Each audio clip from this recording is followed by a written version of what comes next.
যেন কোনোভাবেই থামছে না ইরান। তেহরানের একের পর এক ড্রোন ও ক্ষেপণাস্ত্র হামলায় রীতিমতো তছনছ হয়ে যাচ্ছে ইসরায়েলের বিভিন্ন শহর। এবার রাতভর ভয়াবহ মিসাইল হামলা চালিয়ে তেল আবিবের বেশ কিছু এলাকা লণ্ডভণ্ড করে দিয়েছে ইরানের বিপ্লবী গার্ড বাহিনী।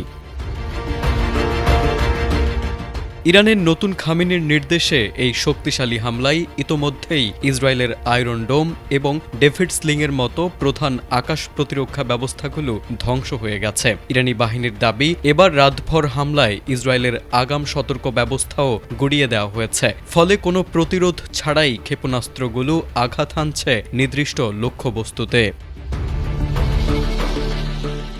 আল জাজিরার প্রতিবেদনে বলা হয়েছে, যুদ্ধের ১৬তম দিনে এসে রোববার রাতে হামলার তীব্রতা কয়েক গুণ বাড়িয়ে দিয়েছে তেহরান। কয়েকশো ড্রোন ও ব্যালিস্টিক ক্ষেপণাস্ত্র ইসরায়েলের আকাশসীমায় প্রবেশ করায় দেশটির জনজীবনে চরম আতঙ্ক ছড়িয়ে পড়ে।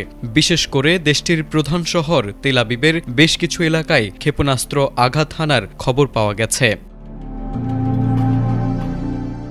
ইসরায়েলি পুলিশ জানিয়েছে, তারা শহরের বেশ কিছু স্থানে তদন্ত চালিয়েছে, যেখানে রকেট এবং নিক্ষিপ্ত গোলার ধ্বংসাবশেষ পড়েছে। যদিও শুরুতে কোনো হতাহতের খবর পাওয়া যায়নি, তবে পরবর্তীতে টাইমস অব ইসরায়েলের প্রতিবেদনে বলা হয়েছে, কাচের টুকরোর আঘাতে বেশ কয়েকজন আহত হয়েছেন। এছাড়া একটি অ্যাপার্টমেন্ট ভবনে ক্লাস্টার বোমার আঘাতে ব্যাপক ক্ষয়ক্ষতি হয়েছে।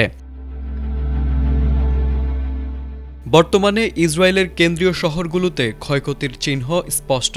ইসরায়েলের একের পর এক ক্ষেপণাস্ত্র ও ড্রোন সামলাতে হিমশিম খাচ্ছে ইসরায়েলি বাহিনী। ইরানের এই সরাসরি ও বিধ্বংসী আক্রমণের ফলে পুরো অঞ্চল এখন বড় যুদ্ধের দ্বারপ্রান্তে দাঁড়িয়ে আছে, যেখানে উভয় পক্ষের শক্তি প্রদর্শন ও পাল্টাপাল্টি হুমকির মুখে গোটা বিশ্ব এখন চরম উৎকণ্ঠার মধ্য দিয়ে দিন কাটাচ্ছে। তারেক আজিজ, এটিএন বাংলা।